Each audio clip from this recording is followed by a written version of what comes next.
is Brittany, and I have a bachelor's degree in film and television. And my name is Daniel, and I have a bachelor's degree in dramatic writing. And what are we doing? Oh, we're going to make a Bad Horse movie. Welcome to Cult Classics. Woo. Welcome to the show. Long-time guest host, first-time guest host with me. Yeah. Well, that's not true. Technically, we did some Coltsmasses, but I feel like Coltsmas is a show within a show. Yep. So it's a completely different thing. This is the real deal. This is Cult Classics proper. Daniel is here. Jessica is taking a well-deserved break. So for this month's episode, it's going to be the two of us in shenanigans. This is going to be very exciting. Daniel is also the DM of No Dice, the D&D podcast on the Pocket Podcast Network, and has done a couple Coltsmas episodes. And did you do a regular Cult Classics with John? With John, yeah. We did Escapes All Drop. Yeah. The acclaimed Ocean's 11 Horse Plinko episode. He's going to kill me for saying that. So now we finally have Daniel on with one of the OGs here. At some point, I think the three of us should do an episode because I think that would be... Didn't we do a Coltsmas? We did a Coltsmas. Again, I'm like Cult Classics proper. Right. I was just making sure I didn't hallucinate that we did a Coltsmas too. So no. Okay, but yeah, we definitely need to get all three of us in a room and do a Bad Horse movie that's not holiday related. Yeah, not holiday themed. We are doing a horse movie. So we are going to talk about horses today, and unfortunately, I have to be the person that knows about horses today. I was a horse child briefly. Yeah, more experience than me. I know some horse things, so hit me with your horse facts. All of my horse facts I've learned on this podcast. So I can only do so much, unfortunately. My horse fact that I always think of is like horses pump their blood by walking. Like something to do with their legs, pumping it back up from... Like a crab. Nasty. Sure. Sure. But speaking of like being a horse child, I always forget that I did a horse camp one year.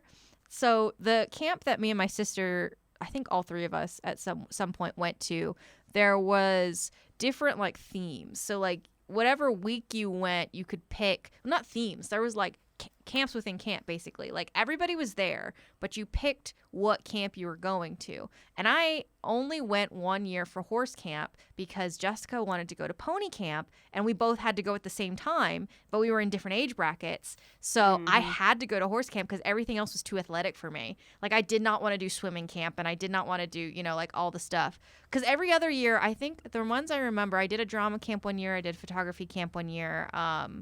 I cannot remember any of the other ones, but like creative stuff was like usually the group I was in. Right. And I remember, I'm pretty sure my horse's name was Peaches. And that's like the only experience aside from, so if we're talking about like timeline of me and horses, there's that one. I think I was probably like 15 maybe. And then like fast forward to a year ago where Sarah put me on Freestyle, and that was it. All two horse experiences. Yeah, that's pretty much the extent of my horse riding experience. So that's what I know of horses is very limited. Did you like do any horse camps or anything? No, I was homeschooled. We didn't do anything. I took horseback riding lessons when I was a teenager. But my primary horse experience was this is going to be a throwback for like two specific listeners that share my interests as a child. There was an online game called Horseland, and I was obsessed with Horseland. I knew all about all the different breeds, which were real horse breeds, just virtual. I did a ton of research. I kept meticulous records of all their bloodlines. We did virtual shows. I was deep in it, son. Never touched a horse, but man, did I know stuff about their English riding scores. I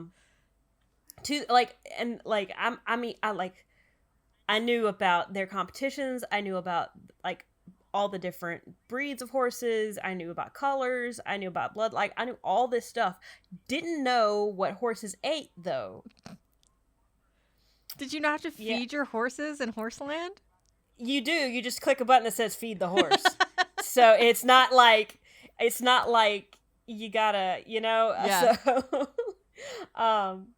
So that the first time that I actually spoke to a real horse person about horses was when this glaring error was made obvious to me. It's like, maybe I should touch a real horse sometime. Go touch grass. Have you yet to touch a real horse? No, I took horseback riding lessons when I was a teenager. Yeah. I rode a pony named Sally Sue. Okay. I was the horse girl. She didn't like anybody but me. And she didn't even like me sometimes. But we did that for a little while, and then my mom got tired of paying for it, and it honestly wasn't like my big interest. Mm-hmm. So it just kind of was like, So I haven't ridden a horse in an extremely long time. I would not count me sitting on Freestyle and being led around the ring as riding. Oh my gosh. Yeah, well, one day I will meet Freestyle. Yes, one day you will, and I would love to interview Freestyle at some point. I just think Freestyle has thoughts that should be shared. Oh, she has opinions. Just look at her. Yeah, she has major opinions just by being alive, I think. Yeah, right. But Freestyle is the horse. Freestyle is basically this show's like mascot. I don't know, niece. I don't know how to like what the godchild. Well, yeah, because it's like cousin's child, so like second cousin, I think, or once removed. I don't remember the difference, but so Freestyle is the horse of this show, and we love and appreciate Freestyle here. Yes, it's the Freestyle appreciation show. No longer cult classics. I think having a show like that would be just so long. It would just be such a long show. Okay, so would you like to play one of our infamous games? I have a hey or nay prepared for us. Oh, I would love a hey or nay. I say I do not. I didn't do anything. I did none of this. I did none of this. I messaged Jessica in a panic like, I need a hey or nay, please. I could have made one up. But I wanted to, first of all, like, just really easily, Jessica just, she just does that. Out. Yeah. We could have done, like, pick the 3 names that were my most cherished horses on Horseland. We could have done that. That would be easy. You know what? Let's do that after this, because now I want to guess. Oh, no. If you can remember any of them. I think about one of them daily. Okay, all right. So then I'll take a good guess. But Jessica sent me this list first, and then went, wait. And the whole list was all real horses. She had made up names that were real horses. And amazing. It's a horse called Bear all over again. I guessed one, but she was like, well, technically you would have gotten any of them right because they're all real horse names. And I'm like, the one time we're not recording. Fake out. I did not, but then she came back with a new list. So this new list is not real horses aside from one. So we've got 3 horse names. One of them is real. 2 of them are fake. And I'm going to read them out for you. So the first name we have is Nebraska Gold. That is our first option. The second option is Cloud Computing. And then the third option is Blue Freedom. Dang it. They're very good. They are very good. But these are all, I say these are all. One of these is a real Preakness winner. Okay. Cloud Computing is fake. Okay. Right out the gate. The other 2 are Nebraska Gold and Blue Freedom. Correct, yes. Don't metagame this. Well, I just listened to the Camp Cloudy episode of Cult Classics, which was a banger, and the fake horse for that hey or nay also had freedom in the name. So I'm like, oh no, I want to say Blue Freedom's the real one, but the last fake one had freedom in it. So oh no.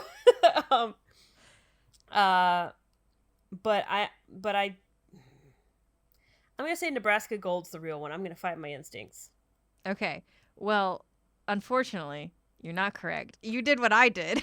Yeah. And you kicked the real one out first. No way! Yeah, this is the winner of the Preakness is Cloud Computing. And I actually no way possible. Right, but it is 2022. Like these are names horses can have these days.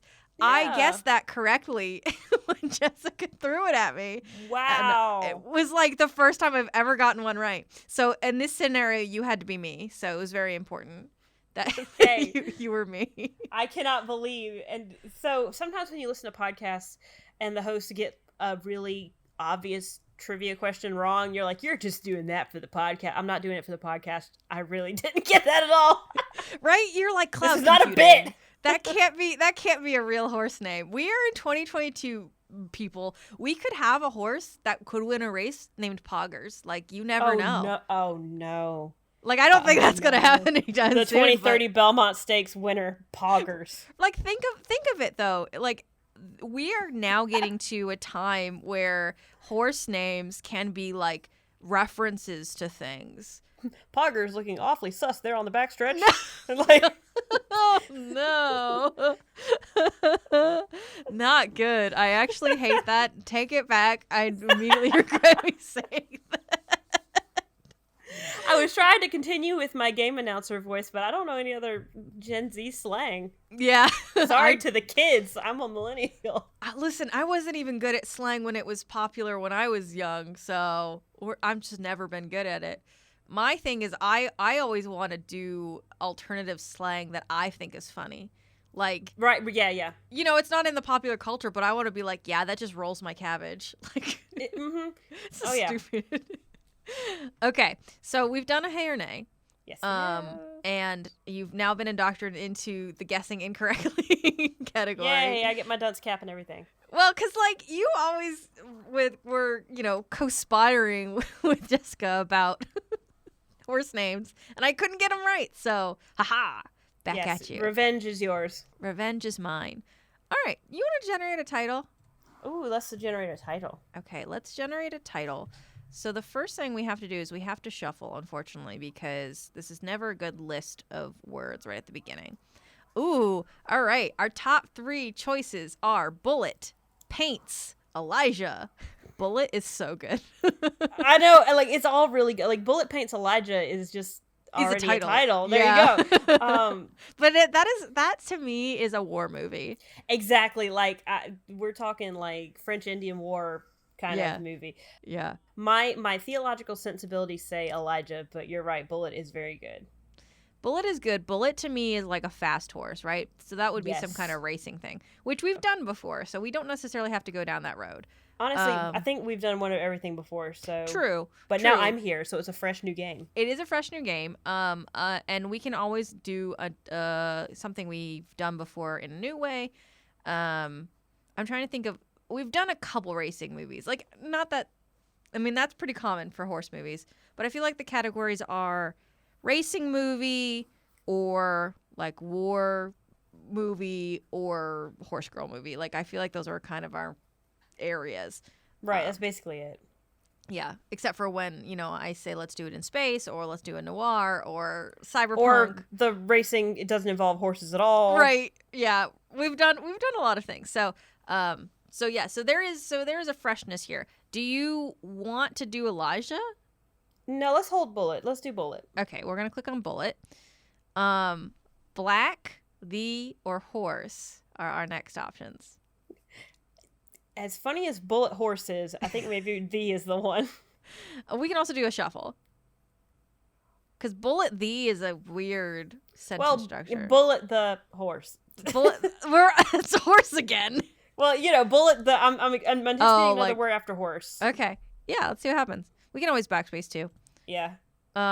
Well, aside from horse, our options are Bullet the horse. The end. Bullet the horse. Our options are wild or red. How many more words do we want in this title? I mean, we can go as long or I as feel short. like red invites even more words. Well, let's see what happens. We've got stallion, pony, or horses. Again, we don't have to commit to any of these. We can always shuffle. We can always backspace. Nah, I'm not married to red. Okay, let's take out red. Let's give it a shuffle. This is always the problem with generating the title. Lemon? The lemon! Bullet the lemon!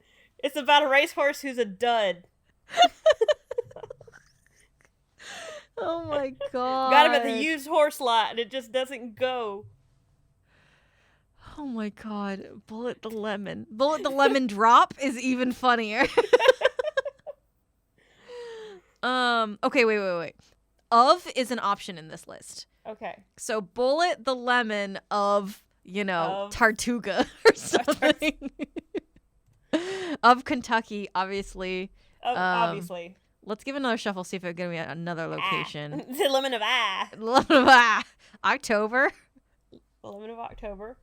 Okay, I feel like this is something, right? Bullet, the lemon of October.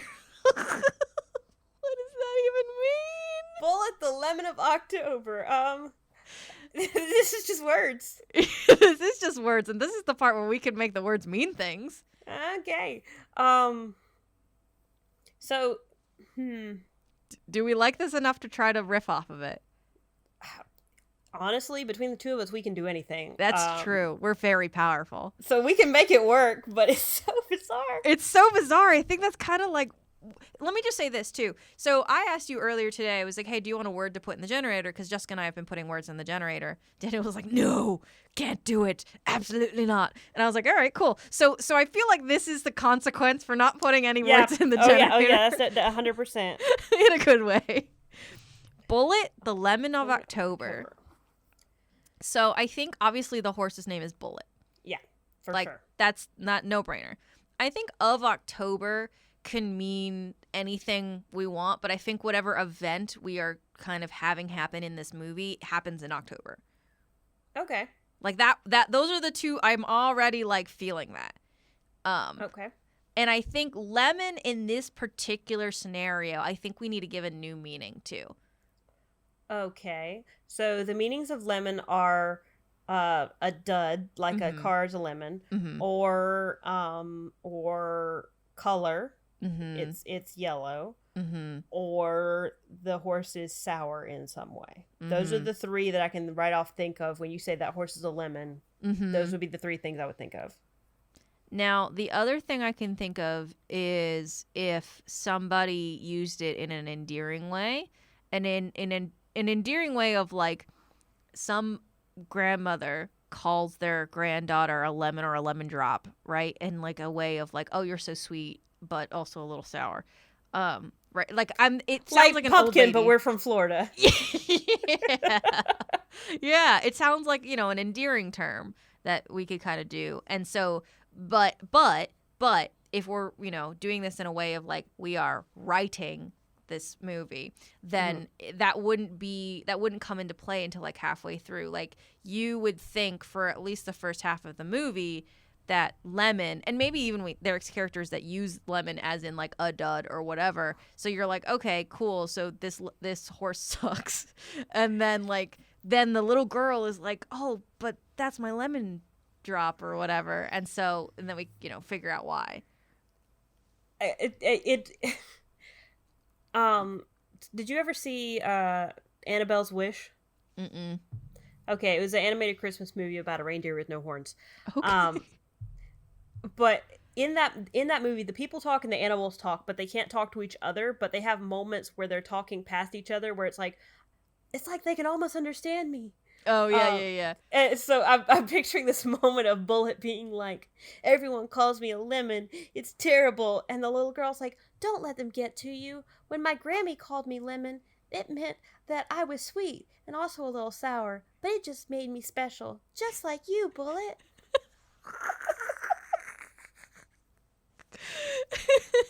Yeah, I mean that's exactly the vibe I was going for. You already know. There we go. Yeah. Okay, so we do have talking animals in this one. I do like. I'm always a proponent for talking animals in the horse movies. Yeah, we don't have the horses talk that often. You don't, and every time I'm like, and the horses talk, and y'all are like, and the horses don't talk. I'm like, no. I think because I'm approaching it from the perspective of a filmmaker, and I already know working with horses is a lot. So then be like, and they talk. You have to either are you going to make their lips move? Are they just going to be a voiceover? Is it an animated movie? That's a whole other kit and caboodle. Speaking of, what are we thinking vibe wise? Because right now it feels like a Hallmark movie.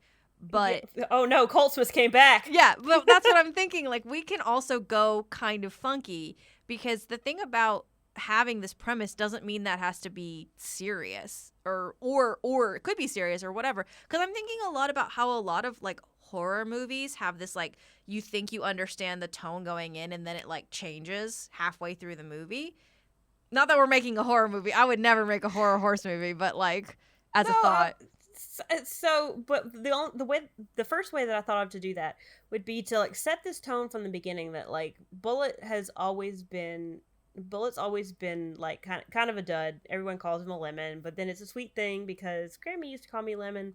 And then somebody dies and it gets extremely serious. I have to win this race for her. It's like, okay, this was a feel-good kids movie. Why? We fired the writer halfway through, and oh, Boise. That's why it's the Lemon of October, is because it takes place at Halloween. All of a sudden, it's extremely grim.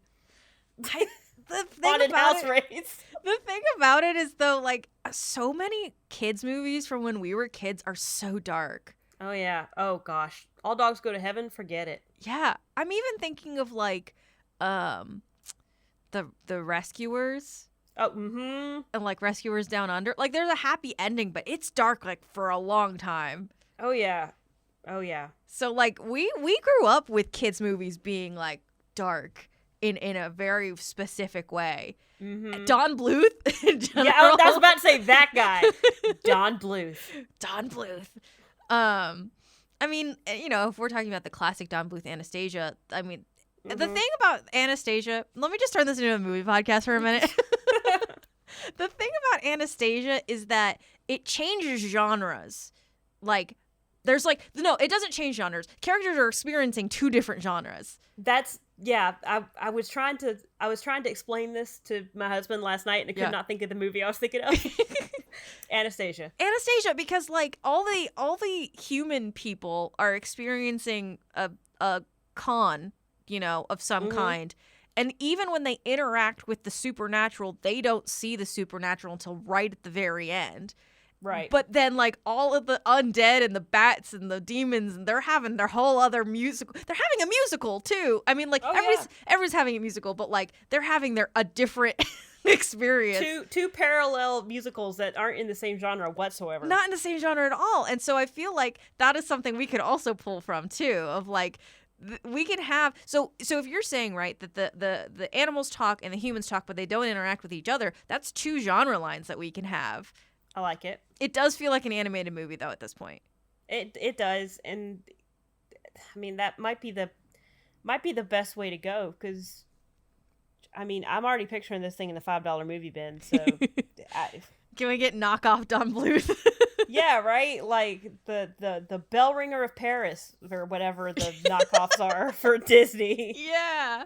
Well, and that's always our goal here at Cult Classics. It's like $5 movie bin movies. If it's good, if it could get an Oscar, we've done it wrong. So we are trying to make a bad horse movie here. And here's let me always say, I always say this, but let me say this again.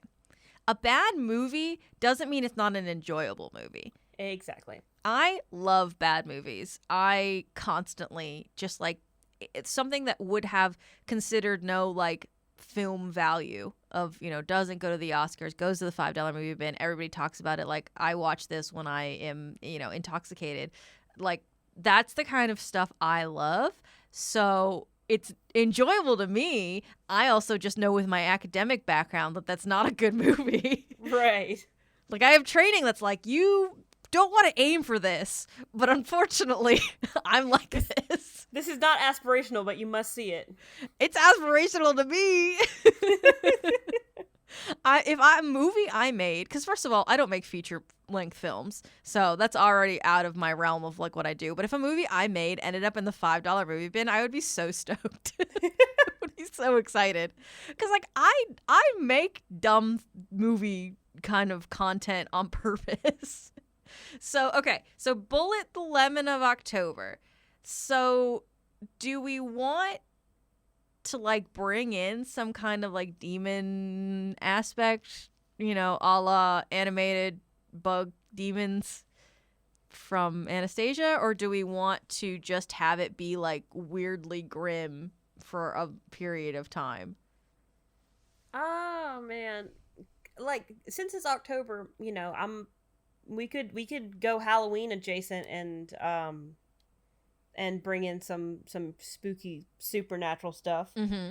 But I really like just like unnaturally dark for half the thing. Sure. It just So, warms my childhood heart. what's the one that's like? Isn't it like Fern Gully? That's like really dark. Oh yeah, that when you were talking about the tone differences in Anastasia, I was thinking about Fern Gully Yeah. because I hadn't seen Fern Gully up until a couple years ago, and whoo boy, Yeah. yeah, Fern Gully is like stop killing the planet. oh yeah, Fern Gully don't play around. Um, I don't, because the thing about making a villain in a movie Yeah. is generally speaking, if the bad guy is bad, you want the thing that they represent to be bad. Right. Um, the logging company, necromancer, cats in All Dogs Go to Heaven, something really bad. You've listed things that are very vastly different, but go on. Because when I was thinking, like, if we want a storyline that's kind of lighthearted, Mm-hmm. parallel to one that isn't, Mm-hmm. we could always have someone from PETA trying to get set bullet free Oh yeah. from the precious little girl Okay. who has him. Okay. But So I don't know if we want to demonize PETA's not good. Don't do PETA bad. But I don't know if we want to demonize PETA that hard. yeah. Well, I think what it could be. I think you're in the right vein. I think it could be a person who, like the type of person who would buy domesticated caged birds and then just open them into the woods, right? Yep, like exactly. like not doing the proper research of how to care and rehabilitate animals, because even so with like this conversation comes up a lot with people who are against zoos, which I'm a big fan of zoos here if they're done correctly, because there are ways to do zoos wrong, but the thing about zoos is their job is not to rehabilitate animals to put them back into the wild. There are other organizations that do that. Zoos are there to take care of animals that are incapable of being put back into the wild. And so we are taking care of them. We are their caretakers in that particular situation. And it's preservation and helping to like help endangered species become unendangered, essentially. So there's a lot of good that it does, but there are a lot of people that go to zoos and think, this lion is in too small of a cage. They don't see the whole back area. They don't see the enrichment that they do. Mm-hmm. They don't see all of the love and care that goes into it. So I think something like that of a person who is like, well, horses should not be kept, maybe not necessarily. I don't want to like give a specific, but basically this person is just trying to set pets free, essentially. Right, yeah. Like pet animals, domesticated animals, hamsters, like guinea pigs. Yeah, they belong in the wild. And I don't want to say that this needs to be a musical. Okay. Because it's already animated. It doesn't have, not every animated movie has to be a musical. Right. But if they had a villain song, I'm picturing them like talking about all of the things they've done, all the animals they've set free, and then it cuts to the animals and they're just like sad in the forest and like, oh no, why? This is not good, actually. Yeah, that was terrible. Yeah. I set all these little birdies free and they're all like, ah! I want to go home. Yeah, so oh yeah, that's a villain, all right. Yeah. You've seen Oliver and Company, yes? A long time ago. That's the one that's the like little cat and the dog. Why should I worry? Right, yeah. Okay, it's been a while, so that's all I remember. That one is also super dark, mm-hmm. in places. Yeah. But Oliver's a kitten and gets adopted by this rich little girl. Mm-hmm. Who they just become besties and everything's wonderful. And meanwhile, there's a the back end plot where they're trying to kidnap the little girl or the cat or the dog out of. Somebody's trying to kidnap somebody. It's really bad and evil and scary. Yeah. So you'll get to like a plotting scene. Everybody's like, we're gonna get him, and then it'll cut to like, we're playing together, we're best friends forever, and everything's wonderful. And that's kind of what I'm picturing as far as this movie goes. Is like you get like the villain. It's like, and then I will free that poor little pony from that awful place, and then it's like, Bullet, you're my best friend. Yeah. I think if no. we're having two different genres too, like why don't we make the villain genre the musical, like, you know, plotting, like very melodramatic, right? And then like everything else is kind of just like normal horse girl animated kind of vibes until we hit like, you know, where they interact. Because I think what should happen, I'm thinking a lot of what's the, oh gosh, why can I not think of the movie? I think it's Rescuers, where the girl is like on the swamp with the nasty old woman and her alligators. Mm-hmm. Yeah. So like something like that, right? Where this villain who is trying to set animals free is really not setting all of them free, like ends up taking some of them with them to wherever they live in the nasty woods somewhere. Nasty woods. Like gnarled trees and like, the classics. Yeah, the classic. And so Bullet, I almost called Bullet Lemon. I keep doing that. I have to like be very careful. Yeah.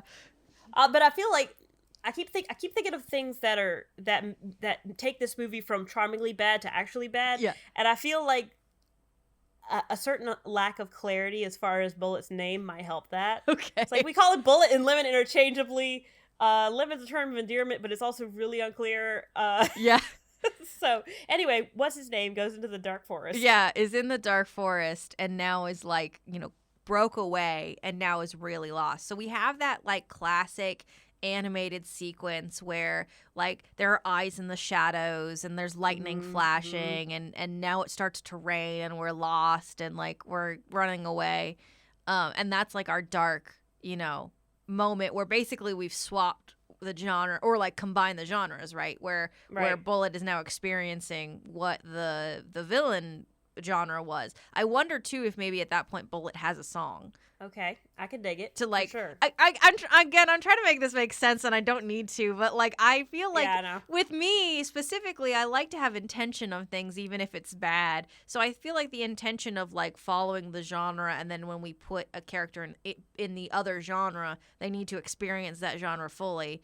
And then also to your point about Bullet/Lemon, I think that Bullet is the name that like every animal would know this horse by, and I don't, it could be unclear of if like Bullet is their horse name, like the name that they're registered under or whatever, but you know, Lucy calls Bullet Lemon. Like that's just the way that interaction works.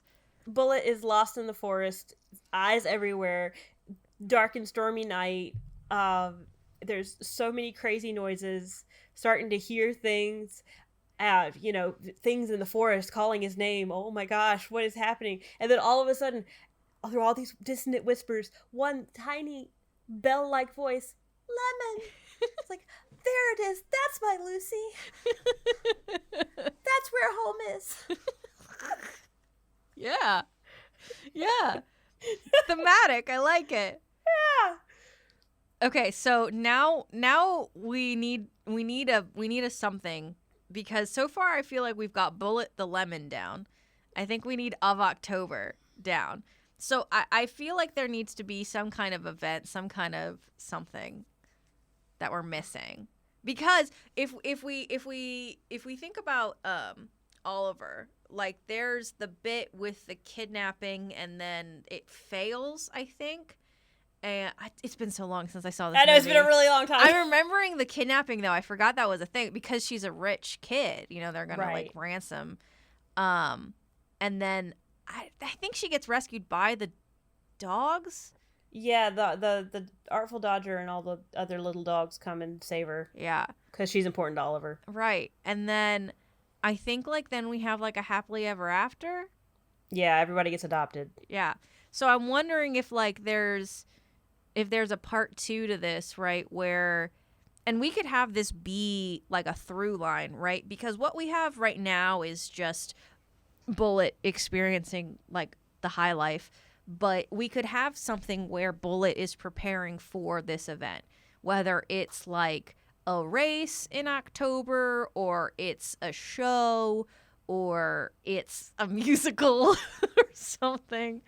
Having like this preparation of like, you know, what I really keep coming back to, and this doesn't make any sense, is like, and this is not what we've done with this movie so far, so I don't know if this would work at all, but like, I saw recently on my Facebook page a pageant, and I totally had forgotten that pageants even existed, right? So like, there's like, you know, Miss Pennsylvania and, you know, Miss USA and like all, and, you know, and Miss Crawford County Fair. Like there's like, you know, specific pageantry titles. But like in my head, I keep thinking of Lemon of October being a pageantry title for some reason.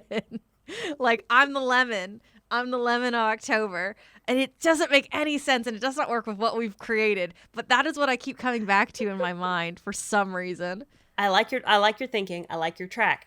I don't think the Lemon of October needs to be the title that you're going for. No. Because I think that Bullet loses. Oh. But you know, but because Bullet still means a lot to Lucy. Mm-hmm. Like, you're not the king of October, but you're the lemon of October. You know, like that kind of thing. Yeah. So something like that. But yeah. Because I think if we have some kind of like fair, right? It's called the October Fair, right? Yep. And then you have like it's like prom king and queen, but it's the prince and princess of October. And it's horses for some It's horses. Yep, it's horses. Humans are not allowed to be prince and princess of this fair. No, absolutely not. It's a horse pageant. It's a horse fair. Yeah.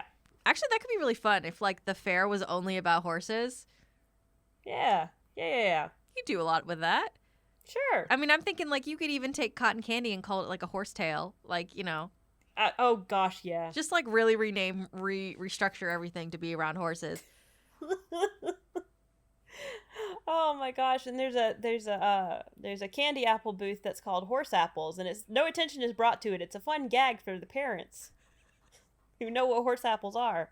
Good. The kids have no idea. Good, excellent. Okay, so yeah, I love that. Yeah, Prince of October. So I feel like going back to kind of what we were doing before. So I think that Bullet and Lucy are preparing for the October Fair, like from the beginning. And then that, again, with our like structure, we have Bullet and Lucy preparing for the fair. We have a moment where we kind of talk about how Lucy calls Bullet Lemon. Everybody else calls Bullet. Unclear why, but it just is, which I like. You know, talking more about it being a term of endearment rather than like their name. And then while this is happening, we have this villain who is like, I must set all the animals free except for they're come to my farm instead. So like, because I also think having this idea of not only just like misinformed about freedom for animals, but also like taking animals for your own gain, of being like, they're free because I'm watching them. Like, that's not how that works at all. And it's a commentary on a lot of other things. Mm-hmm. And then the villain sings. Bullet and Lucy don't sing for a while. And then the kidnap happens. And we end up with Bullet kidnapped. And Bullet escapes somehow, traveling through the dark and twisted woods, maybe has a song, and then, you know, we have this moment where Lucy calls out to Lemon, and that comes back, and yay, they're reunited. Then we get to the fair. I think the villain needs to come back at the fair, so we have a final defeat. A final something. And if we're going classic, like, children's animated, the defeat is like they're in a bucket of apples or something, right? Like they're in a barrel, like not like they're dead. They're just they don't die. Just like really humiliated, comically humiliated, and then like some, you know, funny voiced police officers like, "Let's go, buddy." Yeah, right. I really like the pageant needs to be like the climax of the film. Yeah. but I would really love. Oh no, you know what? Okay, so the villain's motivation is they saw the pageant last year and were so struck by the things that they were making these poor horses do that they've been planning this heist or is whatever for a whole year.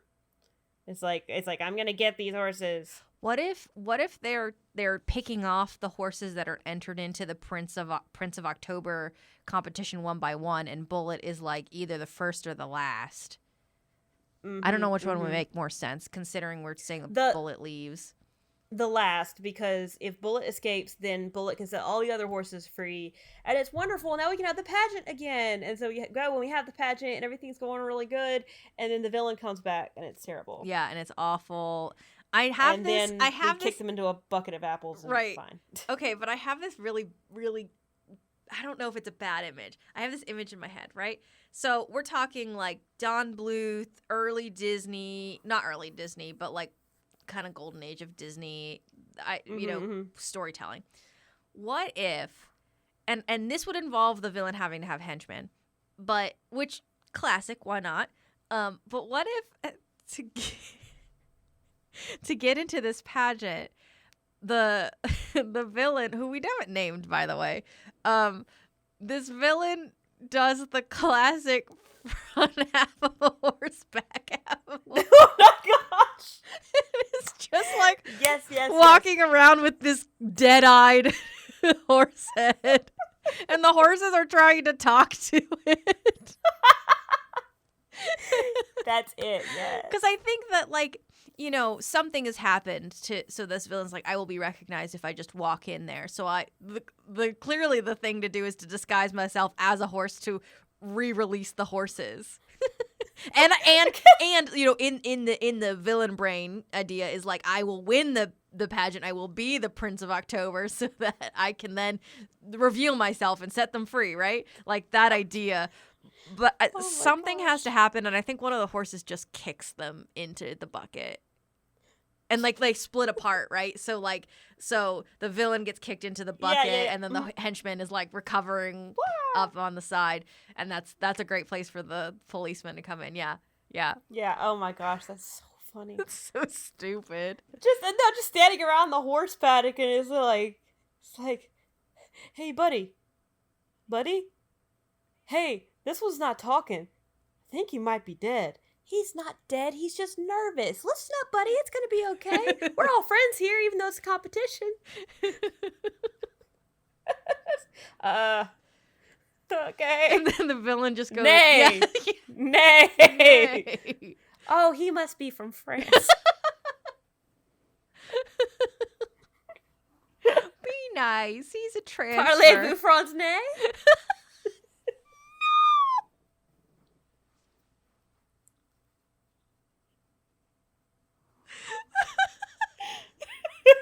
Why did you say And the award for stupidest thing said on Cold Classics goes to... But that's it. That's the writing style. That's on par with everything we've come up with. Oh, man. I have a degree in dramatic writing for this moment alone. Oh, my God. I'm crying. Oh, my gosh. Oh, so did we do it? Is that it, or are we missing anything? I feel like we covered pretty much everything. I can't think of anything that would like really make or break this, because it's a very classic children's cartoon storytelling style that we've come up with, which I really appreciate. So just one last time, that is Bullet, the Lemon of October. And I would say that's a cult classic. I would agree. That's a cult classic. That is a cult classic. I will read all of the outro stuff since you're a guest here. Good, because I tried earlier and I got hung up on the fact that John S. Quinn Puerta does not do our outro music anymore. Does not do that. That's a Coltsmith thing. That is a Coltsmith thing. So shout out to John for doing great music just in general. But Cult Classics is part of the Pocket Podcast Network. A lot of great shows on the network, including stuff that you can listen to the backlog of No Dice, Ghoul Tank, Steampunks, like everything, even if it's not actively releasing new episodes, still great if you haven't had a chance and you want to listen to something with no pressure, not trying to catch up to anything. Would recommend any of those shows. You can find our show on Twitter and Facebook at Cult Classics PPN. Do you have any social medias that you'd like to plug for this show? I do not. I don't exist. I'm a gremlin. So if you want to follow Daniel, I'm really sorry, but you'll have to follow me instead. Do it. Pretty Lee Film. Follow me, and it will get back to Daniel at some point. Yeah, I mean, yeah. Yeah. Special thanks to Community Access Media on my end for the use of the facilities and recording equipment. Daniel is recording in the comfort of her own home. A special thanks to my mortgage company for giving me a loan so I can get a house to record in. Yay! That's how studios work. Yeah, definitely. Definitely. And thank you to Jason Shaw of Audionautics for the use of our intro and outro music. Oh, man, and that's a wrap. Straight from the horse's mouth.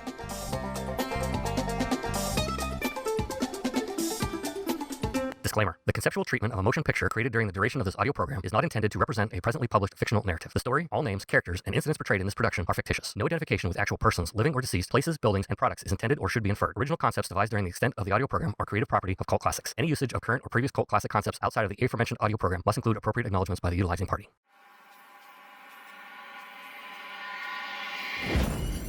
Pocket Podcast Network. Quality programming right to your pocket.